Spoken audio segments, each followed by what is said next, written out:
यह पुस्तक आपके जीवन में चमत्कार कैसे कर सकती है? यह पुस्तक मेरे जीवन में चमत्कार कैसे करेगी? मैं दुनिया भर में सभी तरह के लोगों के जीवन में मैंने दुनिया भर में सभी तरह के लोगों के जीवन में चमत्कार होते देखे हैं। चमत्कार आपके साथ भी हो सकते हैं, बशर्ते आप अपने अवचेतन मन की जादुई शक्ति का इस्तेमाल शुरू कर दें। यह पुस्तक आपको यह सिखाने के लिए लिखी गई है कि आप अपने अवचेतन मन की शक्ति से अपनी तकदीर खुद कैसे बनाएं। इंसान अपने अवचेतन मन में जैसा सोचता है वैसा ही बन जाता है। क्या आप इन सवालों के जवाब जानते हैं? एक व्यक्ति दुखी क्यों है जबकि दूसरा व्यक्ति खुश क्यों है?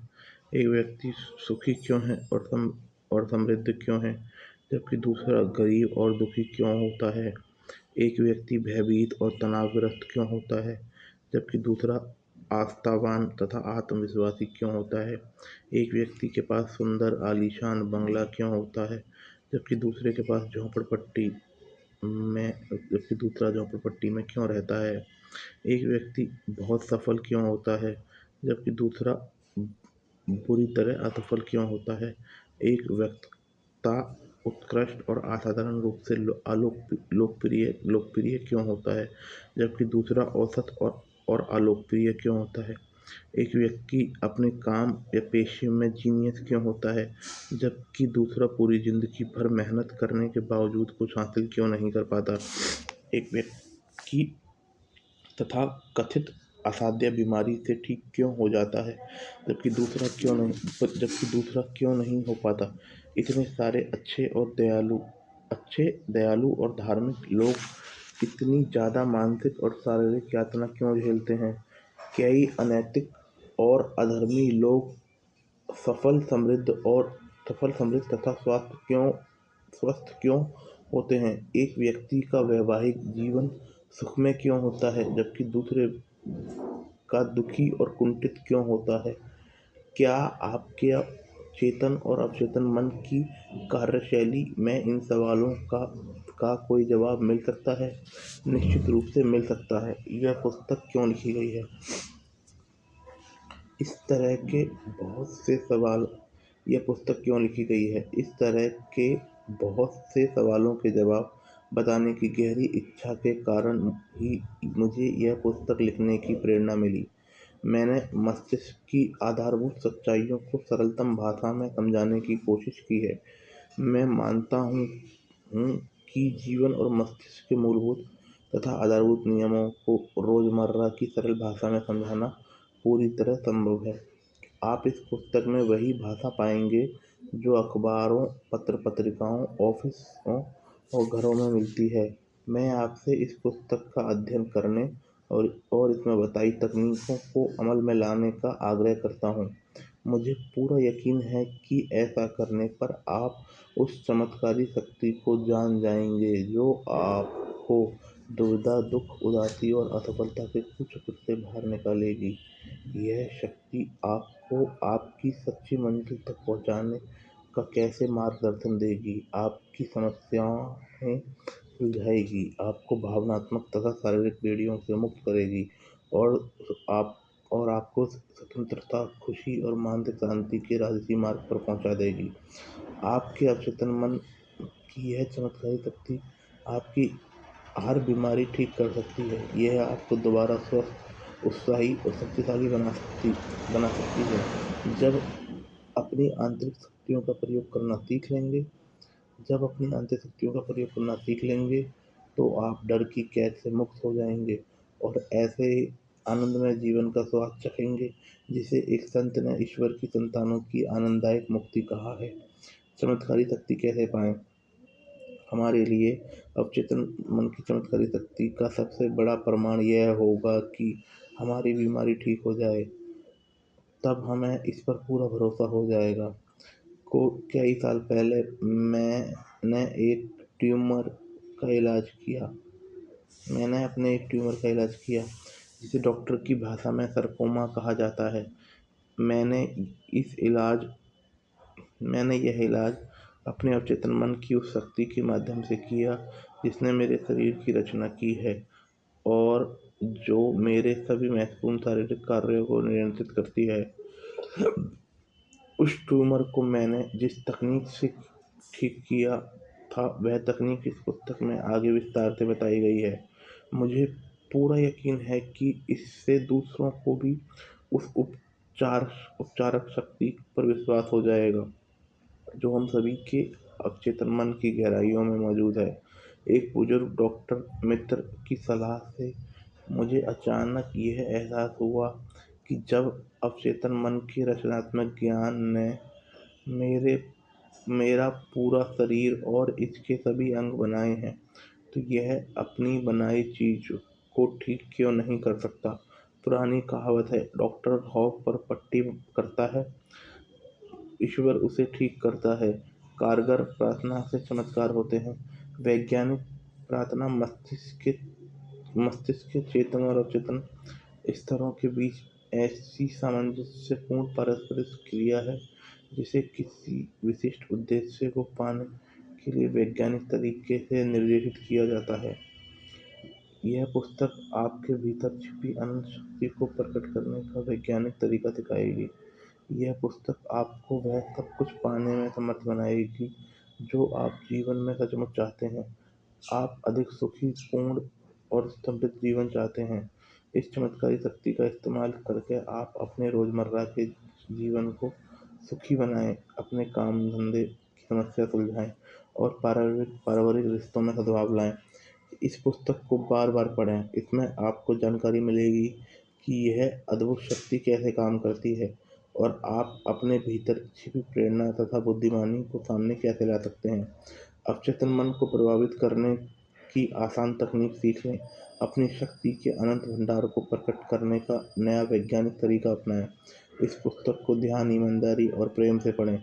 विश्वास रखें कि यह पुस्तक आपकी आश्चर्यजनक मदद कर सकती है।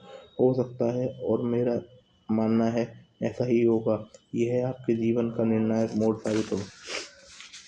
हर व्यक्ति प्रार्थना करता है। क्या क्या आप जानते हैं कारगर प्रार्थना कैसे की जाती है? कितने लंबे समय से आपने नियमित प्रार्थना करना छोड़ दिया है? अक्सर खतरे या मुसीबत, बीमारी या मौत के करीब आने पर आपातकालीन स्थिति में प्रार्थना मुंह से निकलती है। रोजमर्रा की खबरों पर नजर डालें। देशवासी किसी असाध्य बीमारी से पीड़ित बच्चे के लिए प्रार्थना कर रहे हैं। देशों के बीच शांति के लिए दुआएं मांग रहे हैं। किसी खदान में पानी भर जाने के कारण फंसे खनिकों के लिए प्रार्थना कर रहे हैं। बचने के बाद खनिकों ने बताया कि उन्होंने भी बचाव का इंतजार करते समय प्रार्थना की। बेशक मुसीबत में प्रार्थना हमेशा मदद करती है, लेकिन प्रार्थना को अपने जीवन का अखंड और सृजनात्मक हिस्सा बनाने के लिए हम मुसीबत का इंतजार क्यों करें। प्रार्थना का नाटकीय चमत्कार अखबार की सुर्खियों में छपे रहते हैं, जो इस बात का सबूत है कि प्रार्थना कारगर होती है। लेकिन प्रार्थना के अन्य प्रकार भी हैं, जैसे बच्चों की छोटी छोटी प्रार्थनाएं, हर दिन भोजन के वक्त ईश्वर का स्मरण, ईश्वर के साथ संप्रेषण से इच्छा से की गई धार्मिक आराधना। मैंने बहुत लंबे समय तक प्रार्थना की विभिन्न विधियों का अध्ययन किया। मैंने खुद के जीवन में भी इसकी शक्ति महसूस की है। इसके अलावा मैंने कई ऐसे लोगों के साथ बातचीत और काम किया जिन्हें प्रार्थना से बहुत लाभ हुआ। आमतौर पर समस्या यह आती है कि दूसरों को प्रार्थना करना कैसे सिखाया जाए। मुसीबत में फंसे लोगों के लिए तार्किक ढंग से सोचना और काम करना मुश्किल होता है। उनकी समस्या उन पर हावी हो जाती है और सुनने और समझने की क्षमता को कम कर देती है। उन्हें कोई आसान फॉर्मूला चाहिए जिसका वो पालन कर सकें, कोई कारगर तरीका जो सरल लेकिन खास हो। इस पुस्तक की अनूठी विशेषता यह है कि ये व्यवहारिक और यथार्थपरक है। इसमें आपको आसान तकनीकें और कारगर फॉर्मूले मिलेंगे जिन्हें आप रोज़मर्रा के जीवन में आजमा सकते हैं। ये आसान तकनीकें मैंने दुनिया भर के लोगों को सिखाई हैं। इस पुस्तक की कुछ बातें खास तौर पर आपकी मदद करेंगी। इसमें यह रहस्य खोला गया है कि आप जिस चीज़ के लिए प्रार्थना करते हैं, अक्सर आपको उसके उल्टे परिणाम क्यों मिलते हैं। दुनिया भर के हजारों लोगों ने मुझसे पूछा, बार बार प्रार्थना करने के बावजूद मुझे मांगी हुई चीज़ क्यों नहीं मिली। इस पुस्तक में आपको इसका कारण पता चल जाएगा। इसमें अवचेतन मन को प्रभावित करने और सही जवाब पाने का तरीका का जो स्पष्टीकरण दिया गया है, उससे यह असाधारण क्षमता से मूल्यवान बन जाती है। यह मुसीबत के समय हमेशा मदद करेगी। आप किस चीज़ पर यकीन करते हैं? बहुत से लोग सोचते हैं कि व्यक्ति की प्रार्थना का जवाब उस चीज़ के कारण मिलता है जिसमें वह विश्वास करता है। ऐसा नहीं, उसे तो जवाब अपने विश्वास के कारण मिलता है। प्रार्थना का फल तो तब भी मिलता है जब व्यक्ति का अवचेतन मन उस व्यक्ति की मानसिक तस्वीर या विचार पर प्रतिक्रिया करके उसे हकीकत में तभी तभी मिलता है, बदल देता है। विश्वास का यह नियम दुनिया के सभी धर्मों का गोपनीय सिद्धांत है। यह उनके मनोवैज्ञानिक सत्य का छिपा हुआ उनके मनोवैज्ञानिक सत्य का छिपा हुआ कारण है। धार्मिक विभिन्नताओं के बावजूद बुद्ध, ईसाई, मुस्लिम और यहूदी लोगों को अपनी प्रार्थनाओं के जवाब मिलते हैं। ऐसा कैसे हो सकता है? इसका कारण यह है कि प्रार्थना के जवाब किसी खास आस्था, धर्म, जुड़ाव, कर्मकांड, संस्कार, आराधना, भजन, मंत्र, बलि या चढ़ावे के कारण नहीं मिलते। जवाब तो उस आस्था या मानसिक स्वीकृति के कारण मिलते हैं जिसके साथ प्रार्थना की जाती है। जीवन का नियम प्रार्थना का नियम है। जीवन का नियम आस्था का नियम है। आस्था या विश्वास विश्वास को संक्षेप में आप मस्तिष्क का विचार कह सकते हैं। व्यक्ति जैसा सोचता है, महसूस करता है और विश्वास करता है, वैसा ही उसके मन, शरीर और परिस्थितियों की स्थिति होती है। आप क्या कर रहे हैं और क्यों कर रहे हैं, यह जान लेने के बाद आप अवचेतन मन की मदद से ऐसी तकनीकें तैयार कर सकते हैं जो आपको जीवन की सभी अच्छी चीज़ें दिलाएं। सफल प्रार्थना का मूल अर्थ मनोकामना पूरा होना है।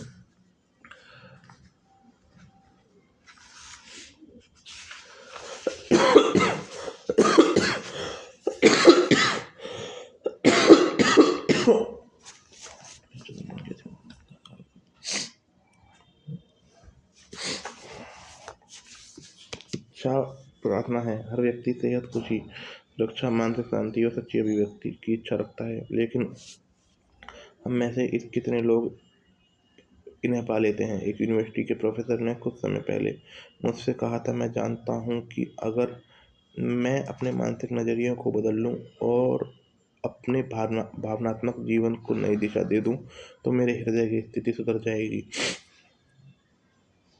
मैं यह बात जानता हूँ, दिक्कत यह है कि मेरे पास ऐसा करने की कोई तकनीक, प्रक्रिया या कार्यविधि नहीं है। मेरा मस्तिष्क कई समस्याओं के कारण इधर-उधर भटकता रहता है और मैं कुंठित, दुखी और पराजित महसूस करता हूँ। इस प्रोफ़ेसर के मन में संपूर्ण स्वास्थ्य की इच्छा थी। उन्हें तो सिर्फ़ यह ज्ञान नहीं था कि उनका दिमाग कैसे काम करता है। इस ज्ञान से वह अपनी मनोकामना पूरी कर सकता था। और यही हुआ। इस पुस्तक में बताई उपचारक विधियों के इस्तेमाल से वह पूर्ण स्वस्थ हो गया।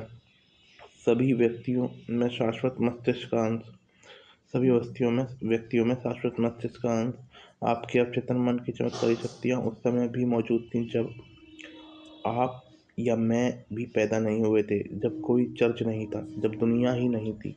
जीवन की महान शाश्वत सच्चाइयाँ और सिद्धांत उस समय भी मौजूद थे जब कोई धर्म शुरू नहीं हुआ था। मैं आपसे आग्रह करता हूँ कि आगे चलने वाले अध्यायों में आप इस अद्भुत जादुई काया पलट कर देने वाली शक्ति तथा उसकी उपयोगिता को अच्छे से जान लें। यह मानसिक और शारीरिक घावों को भर देगी, डरे हुए मन को हौसला बढ़ाएगी और आपको करीबी असफलता, दुख, कमी और कुंठा की सीमाओं से पूरी तरह आज़ाद कर देगी।